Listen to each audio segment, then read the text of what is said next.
Que Dieu vous bénisse. Je suis le pasteur Joseph. Nous sommes dans le sujet « La tombe de Jésus-Christ est vide ». La tombe de Jésus-Christ est vide. Nous allons prendre l'écriture, Matthieu au chapitre 17.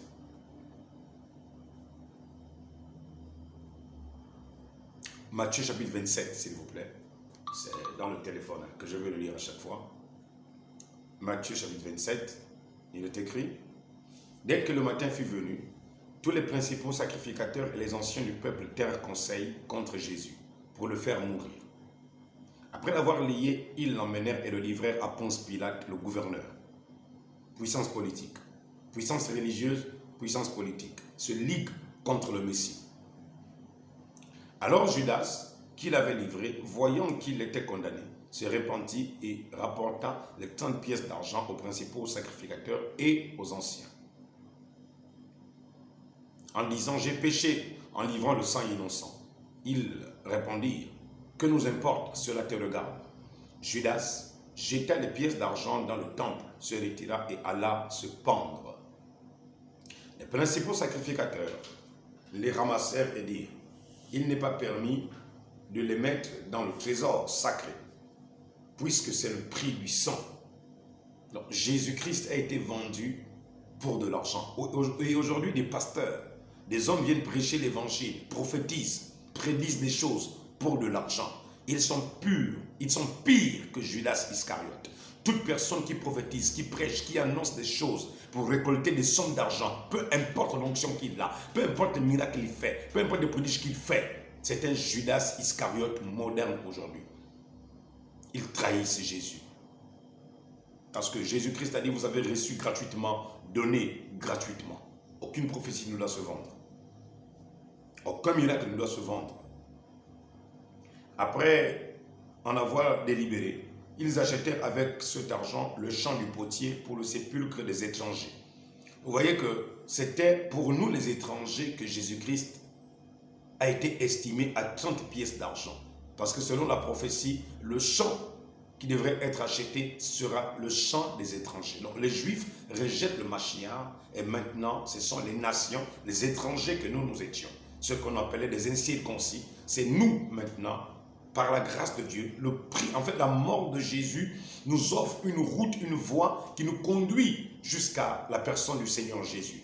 Dès cet instant, les nations, les étrangers que nous étions, nous ne sommes plus étrangers comme Paul le dit, nous sommes maintenant des concitoyens du royaume des cieux, les gens de la maison du Seigneur Jésus, dont Jésus-Christ a qualifié du royaume des cieux ou encore royaume des dieux. Donc les participants de la grâce du royaume de Dieu. Tout cela par le sang de l'innocent, le sang de Jésus. Mon frère, ma soeur, si tu rejettes ce sang, si tu méprises ce sang, si tu ne prends pas garde à la voie sur laquelle tu marches, fais très attention. N'irrite pas Dieu, n'irrite pas l'Éternel, n'irrite pas le Seigneur Jésus. Reviens au Tout-Puissant. Reviens à l'Éternel.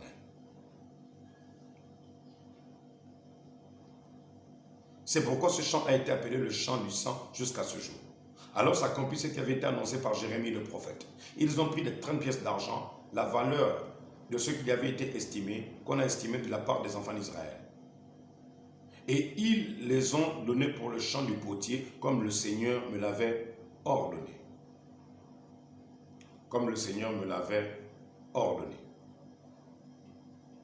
Jésus comparut devant le gouverneur. Le gouverneur l'interrogea en ces termes.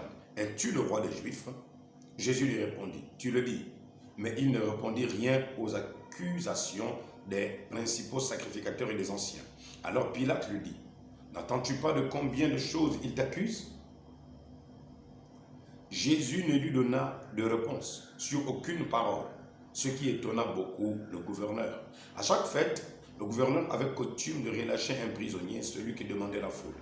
Ils avaient alors un prisonnier fameux nommé Bar-Abbas. Or, Bar-Abbas signifie fils du Père. Donc Bar-Abbas était une représentation de tous les enfants de Dieu égarés sur la terre. Peu importe le crime, peu importe la condamnation, peu importe le jugement que le monde a déjà mis sur toi, comme pour Bar-Abbas, son sort était serré.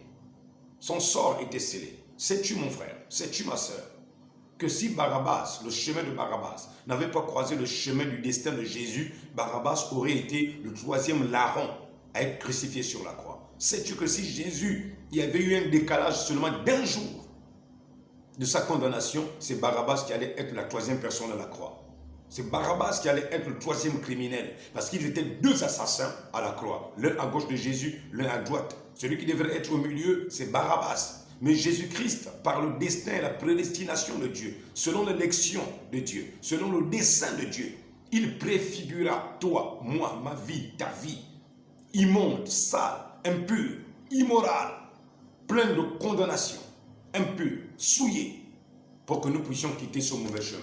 Barabbas n'a pas fait attention au salut qui lui avait été présenté par la condamnation de celui qui était l'innocent, Jésus, et Barabbas, le coupable qui avait été relâché. Bar-Abba, Bar, fils, Abba, père. Donc Barabbas signifiait tous les fils du père égarés. Tu es un Barabbas égaré dans le monde. Tu es un Barabbas perdu dans ce monde. Mon frère, ma soeur, je t'annonce une bonne nouvelle. La tombe est vide. Tu n'es pas obligé de rester enfermé dans ce qu'on t'a condamné, dans ce qu'on t'a destiné dans ta famille, dans les liens que tes familles t'ont absorbé dans la franc-maçonnerie, dans la loge, dans les incantations, dans les puissances des ténèbres. Tu n'es pas obligé de rester là-dedans. La tombe de Jésus est vide. Il t'appelle ce matin. Il t'appelle ce 8 avril 2023. Il te dit, viens mon fils, viens ma fille, donne-moi ton cœur, donne-moi ta vie.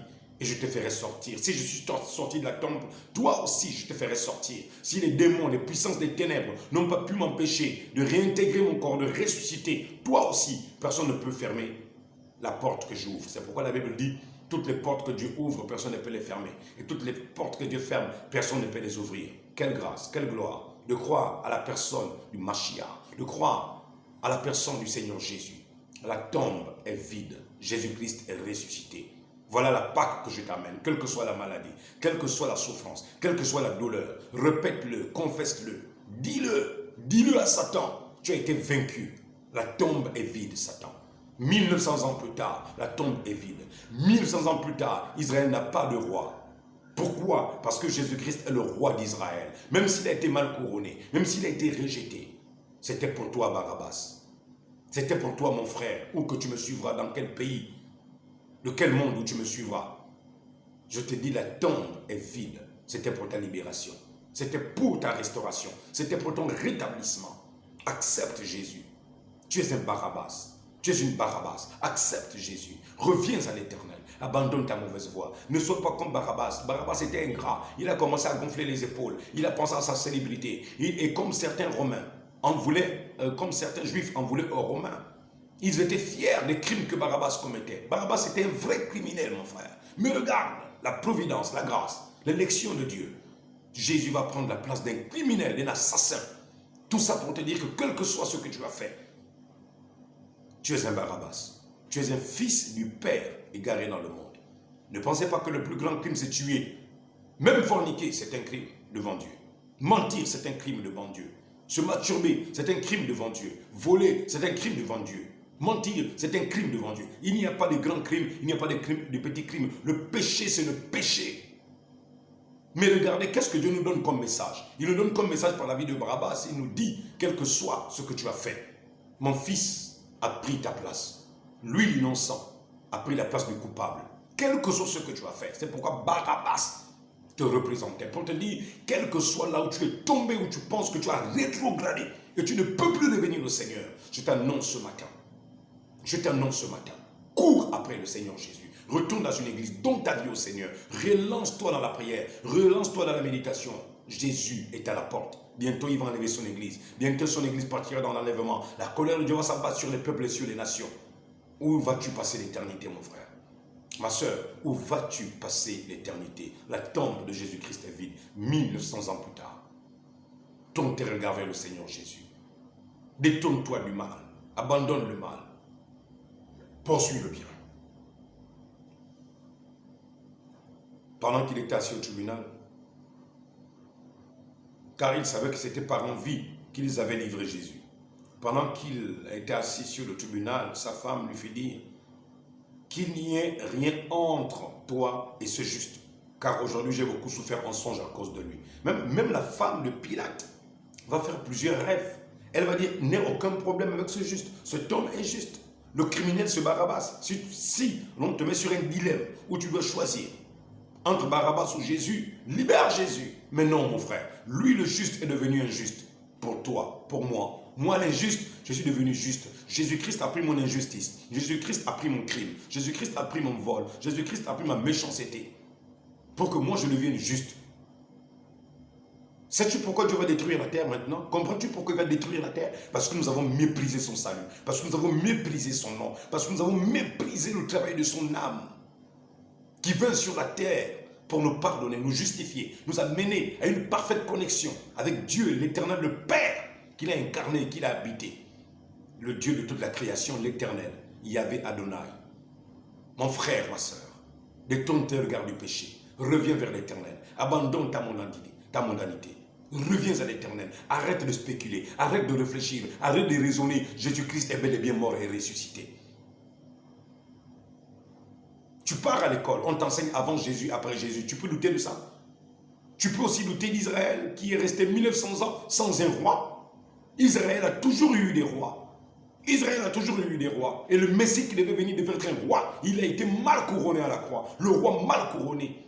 Je ne veux pas rentrer dans le sujet parce que c'est trop long de vous faire comprendre pourquoi fallait-il que ce soit une couronne d'épines qui soit sur la tête de Jésus. Mais c'est simplement parce que la Bible dit que lorsque Dieu maudit la terre, il dit à la terre qu'elle produira des ronces et des épines. Jésus sur la tête du roi. Qu'est-ce qu'on a mis sur la tête du roi? La malédiction. On va lire Genèse. Quand Dieu va maudire la terre, il dit que la terre produise des ronces et des épines. Donc, la malédiction qui tombe sur la terre, c'est qu'elle produise des ronces et des épines. Donc, on prend la malédiction du jardin d'Éden, on la met sur la tête du roi. On la met sur la tête du roi. Donc, Jésus-Christ en portant les épines, la couronne d'épines, lui le roi, au lieu de mettre une couronne d'or massive, on met une couronne d'épines. Pour dire, il a porté la malédiction.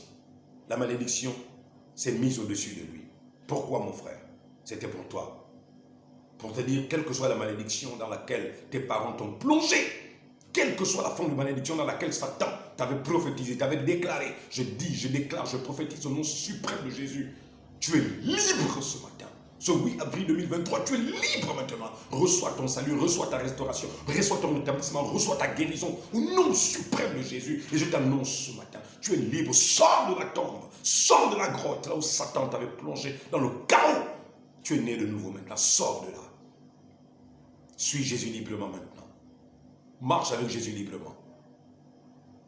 Maintenant, reviens à l'Éternel. Donne ta vie au Seigneur. Donne ta vie au Seigneur. Que Dieu vous bénisse. Je reviens sur la troisième partie. Je préfère faire des courtes vidéos parce que quand elles sont grosses, elles pèsent tellement. Que Dieu vous bénisse richement. Nous étions des Barabbas tous. Jésus-Christ le juste a pris la place d'un injuste Barabbas. Tout ça pour te dire qu'un jour, quelle que soit ta condition misérable, pitoyable, si lui le juste a pris la place d'un injuste, celui qui devrait être le troisième larron à la croix, ce n'est pas Jésus, c'est Barabbas. La femme de Pilate a dit, j'ai fait beaucoup de songes, n'ai aucun problème avec ce juste. Jésus est juste. Il n'a rien fait. Le seul péché que Jésus ait commis, c'est de te porter tes péchés, porter mes péchés, porter nos iniquités.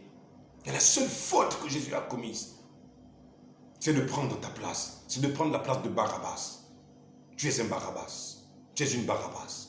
Reviens à l'Éternel, vite, au plus vite que tu le peux. Accepte de suivre Jésus-Christ. Reviens à l'Éternel. Que Dieu vous bénisse. Si vous voulez me contacter, 077 98 99 52. C'est mon numéro. Ou 062 72 92 02. Je suis au Gabon, actuellement à Libreville. Pasteur Joseph. Que Dieu vous bénisse.